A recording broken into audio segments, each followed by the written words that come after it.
contrarie leurs intérêts. À l'étranger encore, la fin du miracle économique au Venezuela. C'est un peu l'envers du décor du pétrole peu cher. Après des années de prospérité, le pays aux 30 millions d'habitants pourrait se retrouver en défaut de paiement avant la fin de l'année.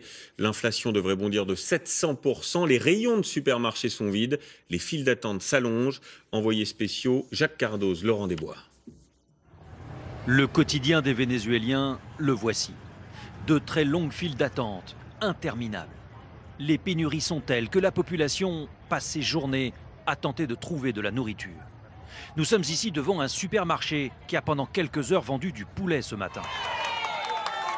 À notre arrivée, ces femmes sont impatientes de pouvoir nous raconter leur douleur. Ça serait bien que notre président vienne voir ça. Nous sommes venus pour acheter du poulet et ils ne veulent même plus ouvrir les portes. Ils en ont donné 60 et il en reste, mais ils ne veulent plus rien donner. Un des employés dit qu'il n'y a plus rien. Comment ose-t-il dire ça? Ce n'est pas juste, parce que nous sommes le peuple, ils nous laissent mourir de faim. C'est comme ça avec Maduro. Un gouvernement d'autant plus critiqué qu'il a bâti sa politique sur l'aide aux plus démunis. Or, nous sommes ici devant un supermarché public, subventionné et contrôlé par le gouvernement. Mais voici à quoi ressemblent les rayons de ce supermarché. Ils sont vides. Les produits manquent parce que l'État ne parvient plus à payer ses fournisseurs. Pas de fournisseurs, pas de marchandises. Voici le rayon boucherie.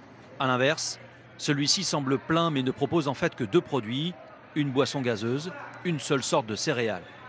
Nous en avons fait l'expérience. Il devient même difficile de trouver les produits les plus évidents. Disculpe, ¿tienes su agua mineral? Vous avez de l'eau minérale? No agua mineral. Vous n'en avez pas? ¿Tienes agua mineral? Vous avez de l'eau minérale? No agua mineral. Vraiment? ¿Tienes un agua mineral? De l'eau minérale? Non, on n'en a pas. Regarde l'âge que j'ai. J'ai toujours pensé que j'aurais une retraite paisible. Mais en fait, je suis obligée de parcourir la ville toute la journée pour tenter de trouver quelque chose. Et au final, je n'ai rien. On pensait ce pays à l'abri des besoins. Le Venezuela est riche en pétrole. Il a même connu la prospérité au début des années 2000.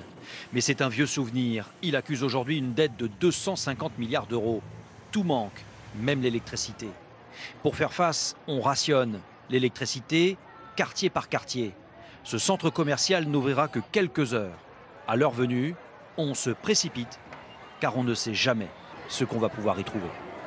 On attend encore juste pour quelques bricoles. Aujourd'hui, par exemple, ce manège pour enfants restera fermé. Un décret impose même la réduction de l'activité et des heures de travail.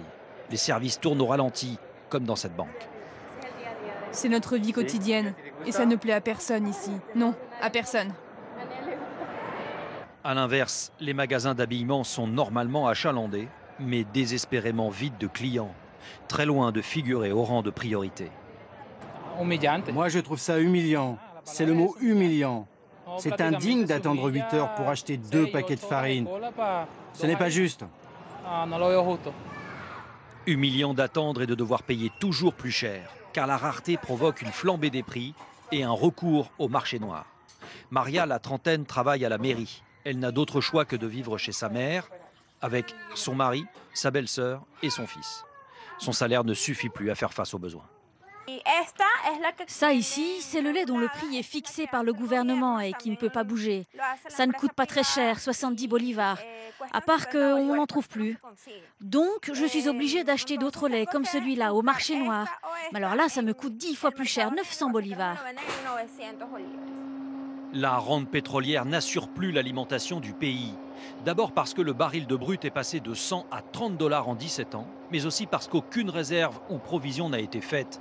Les milliards perçus ont été dilapidés. Ce gouvernement se comporte comme un rentier du pétrole. Il récupère les fonds et fait du prosélytisme et du populisme politique. On parle de 1000 milliards de dollars volatilisés. Je ne peux même pas vous dire exactement où c'est parti. En corruption, en prosélytisme, mais sûrement pas dans le développement des infrastructures. Une catastrophe, car le pétrole à lui seul assurait 96% des rentrées d'argent. C'est grâce à cela que le président Chavez a pu redistribuer aux plus démunis. Ses héritiers politiques tentent de faire perdurer le système.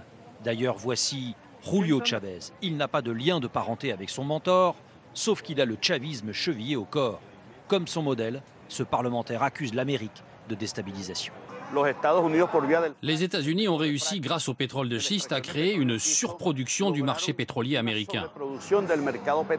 Ils ont une influence directe sur le rythme de la demande mondiale. Et ils ont tout intérêt en ce moment à ce que notre projet révolutionnaire se casse la figure, parce que notre projet, il atteint directement les intérêts économiques des Américains. Un argument un peu facile et qui convainc de moins en moins la rue. Aux dernières élections, la moitié de la population a dit non au parti chaviste. Certains estiment qu'il vit ces derniers mois. L'image du jour, elle nous vient